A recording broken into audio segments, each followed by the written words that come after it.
Now in calculus we start with the limits, then continuity, differentiability,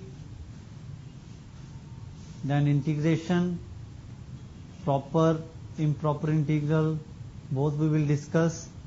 And after that we come to partial differentiation, its applications, maxima, minima, Euler's theorem, like that we will discuss in this in the coming lectures.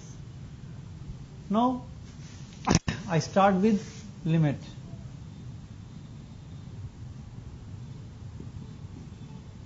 Now what is limit? So the concept of limit is a central idea which distinguishes algebra, calculus from algebra and geometry. It is the fundamental to find the tangent to a particular curve. Now mathematically how we find a limit? Let us say let f of x be any function defined on open interval about x naught,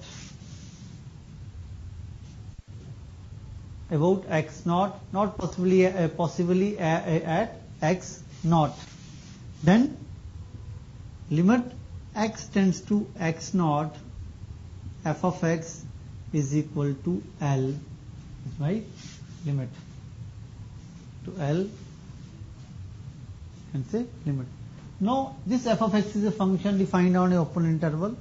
Now my job is to check whether at this particular point this limit exists or not. Means when x tends to x naught, f of x tends to L. So L is a limit. Okay. In other words, we can also say like this, that limit x tends to x naught, f of x exists if and only if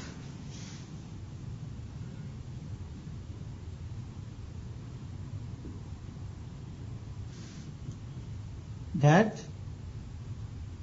right hand limit must be equal to left hand limit. This we can call as a right hand limit, and this we call as a left hand limit. So when they are equal. Now what is the mathematical definition of this? So this we can check how to find the limit. So we are doing like that. Now what is the mathematical definition of this? Again, let f of x is any function defined an open interval about x naught. Now for any positive epsilon, so there exists a corresponding number delta such that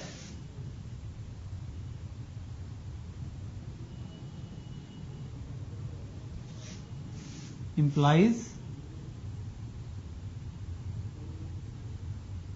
less than epsilon. Less than epsilon.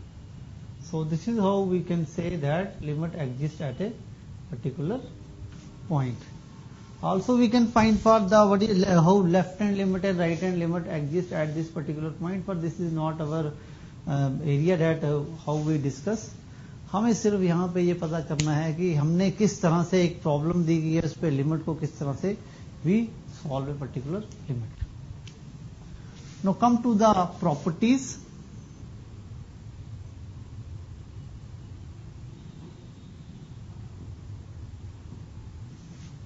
Of limit. Now let limit at some point f of x is say some, you can say some point m, and limit x tends to a, g of x is some point capital N. Then what happens with that? Then first instant that limit x tends to a, sum and the subtraction of these two, nothing but m plus minus n. What is the product of two functions? Finding the limit for that. So first of all, what we do, we find the limit at this, and then we find the limit at this. Means this thing is equal to m n. Third one, that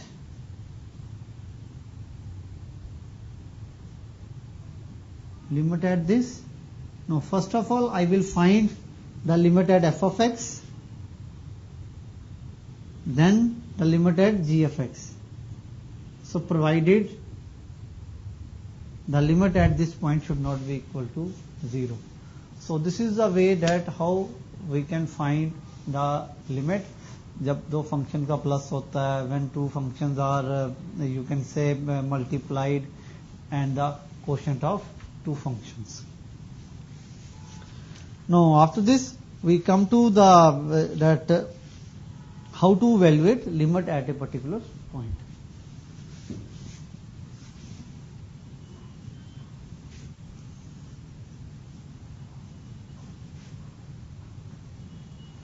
How to evaluate limit? There are various methods of evaluation limit.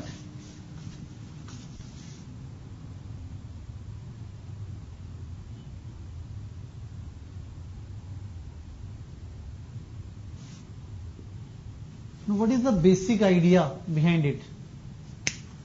How we evaluate the limit? What is the basic idea? Basic idea is this: whenever I find the limit of f of x as a particular point, it means that every variable of f of x should participate in the limit.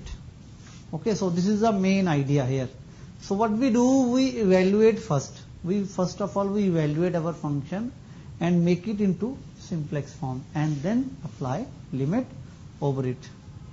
So the first and the basic thing is this, that we factorize our function, make it into simplex form, and then apply a limit over it.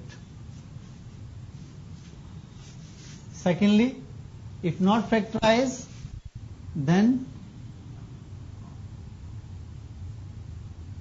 we do rationalization. Why we are doing factorization, rationalization whenever we are substituting limit? Because we are basically put the limit so that any defined thing will come, any L will come, something which is determinable will come, undetermined thing it will come, then we go and simplify the function and then put the limit over it. If not rationalization, then we have some standard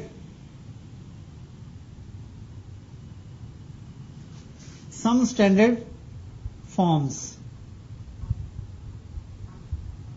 We have some standard forms of a limit. Now what are these standard forms? So see here, now I study these standard forms. Now what are these standard forms?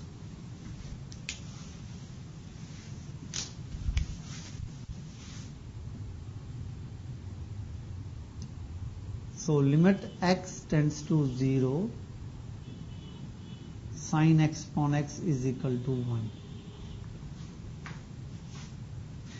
If your form is like this and limit x tends to 0, definitely this tends to 1. Limit x tends to 0, sin inverse x upon x is again equal to 1. Secondly,